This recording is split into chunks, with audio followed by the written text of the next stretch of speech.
İnkişaf etməkdə olan ölkələrdə ibtidai təhsilə qeydiyyat 91%-ə çatıb.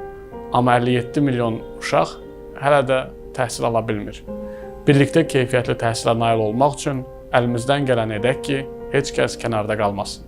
Dünyada təxminən 2,2 milyard insan gündəlik 2 ABŞ dolları səviyyəsində müəyyən olunan yoxsulluq həddindən aşağı gəlirlə yaşayır. Yoxsulluq isə yalnız stabil və yaxşı maaşlı işlər hesabına aradan qaldırıla bilər. Birlikdə layiqli əmək və iqtisadi artıma nail olmaq üçün əlimizdən gələni edək ki, heç kəs kənarda qalmasın.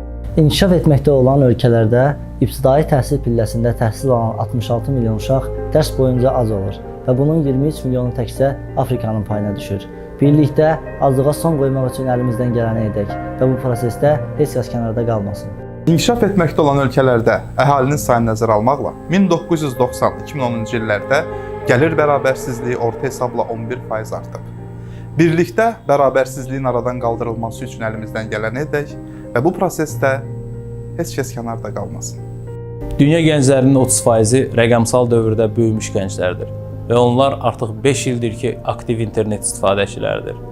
Lakin dünya əhalisinin 4 milyarda yaxını internet istifadəçisi deyil və bu əhalinin əksəriyyəti inkişaf etməkdə olan ölkələrdəndir. Məqsədlər üçün birgə tərəfdaşlıq quraq və bu prosesdə heç kəs kənarda qalmasın. Dünyada hər il 6 milyondan çox uşaq 5 yaşına çatmadan dünyasını dəyişir.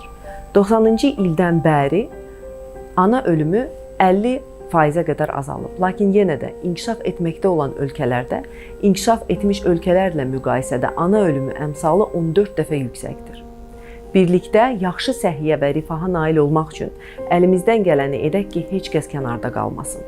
Daha yaxşı cəmiyyətdə, daha yaxşı dünyada yaşamağımız üçün, dayanıqlı inkişaf məqsədləri üçün gender bərabərliyinə hamımız daha çox diqqət yetirməliyik. Qızlarımızın təhsili, qadınlarımızın cəmiyyətin bütün sahələrində rolunun genişləndirilməsi, idarəetmədə qadınların rolunun gücləndirilməsi ən vacib məsələlərdən biridir və hər birimiz bu istiqamətdə qadın və kişi olmamızdan asılı olmayaraq fəal iştirak etməliyik. Qadınlara qarşı zorakılığa, ailə daxili şiddətə qarşı hamımız birlikdə ciddi mübarizə aparmalıyıq, unutmamalıyıq.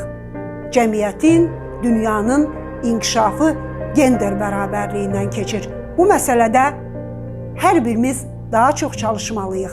Heç kəs kənarda qalmasın.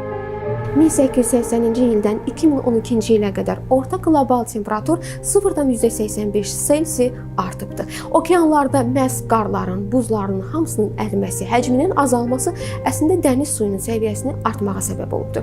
Bu əsrin sonuna qədər isə qlobal temperatur artımı 1850-2000-ci illərlə müqayisədə 1,5 Selsi arta bilər. Gəlin birlikdə iqlim dəyişikliklərində olan bu problemlərə biganə qalmayaq və heç kəs bu prosesdən kənar qalmasın. Buna görə planetin yaşayış məkanının 99%-i okeanların payına düşür. Dünya okeanlarının 40%-i antropogen fəaliyyətin ağır fəsadlarına, o cümlədən çirklənməyə, balıq populyasiyalarının tükənməsinə və sahilyanı yaşayış mühitinin itirilməsinə məruz qalır.